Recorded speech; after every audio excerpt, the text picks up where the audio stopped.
ఇక వాళ్ళిద్దరూ తండ్రి కొడుకులు. ఇంట్లో టిఫిన్ నుంచి మొదలు డిన్నర్ వరకు కలిసే చేస్తారు. పాలిటిక్స్ మాత్రం వేరువేరుగా చేస్తారు. ఒకరిది అధికార పక్షం, మరొకరిది విపక్షం.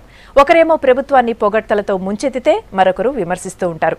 రాజకీయ ఓనమాలు నేర్చిన చోటే రసవత్తరమైన రాజకీయాలు చేసేందుకు పాలేరు ఎన్నిక వేదికైంది. సో ఇంతకీ ఆ తండ్రి తనయులెవరో మీరే చూడండి.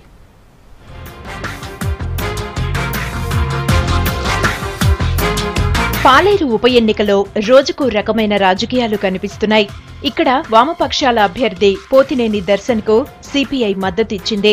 ఆ పార్టీ సీనియర్ నేత పువ్వాడ నాగేశ్వరరావు వామపక్షాల తరపున పాలేరులో క్యాంపెయిన్ చేస్తున్నారు. నాగేశ్వరరావు కొడుకు పువ్వాడ అజయ్ మొన్నే మధ్యే కాంగ్రెస్ ను వీడి టీఆర్ఎస్ లో చేరారు.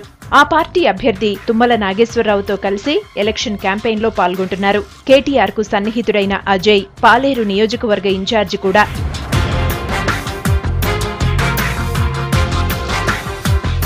ఖమ్మం రూరల్ మండలంలో సిపిఐకి భారీగా ఓటు బ్యాంక్ ఉంది. దీంతో పాలేరు నియోజకవర్గంలోని ఈ మండలంలో ఓట్లు రాబట్టడం తండ్రి కొడుకులకు సవాల్గా మారింది.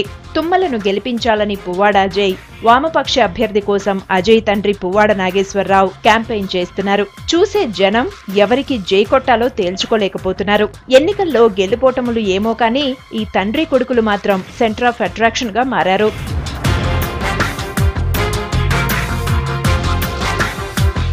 పువ్వాడ అజయ్ కమ్యూనిస్టు ఉద్దండుడైన పువ్వాడ నాగేశ్వరరావు కొడుకే అయినా రాజకీయ రంగ ప్రవేశం వైసీపీతో జరిగింది.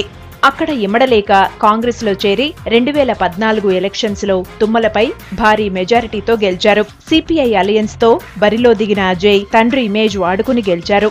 స్థానిక సంస్థల ఎమ్మెల్సీ ఎన్నికల్లో కాంగ్రెస్ అభ్యర్థిని నిలబెట్టకుండా తండ్రి పువ్వాడ నాగేశ్వరరావుకి మద్దతు కూడగట్టడంలో సఫలమయ్యారు. ఎంత ప్రయత్నించినా అధికార పక్షం చేతిలో స్వల్ప మెజారిటీతో ఓడిపోయారు. ఇప్పుడు కాంగ్రెస్ ను వీడి టీఆర్ఎస్ లో చేరి ఒకప్పుడు తనకు ప్రత్యర్థి అయిన తుమ్మల గెలుపు కోసం అజయ్ ప్రచారం చేస్తున్నారు.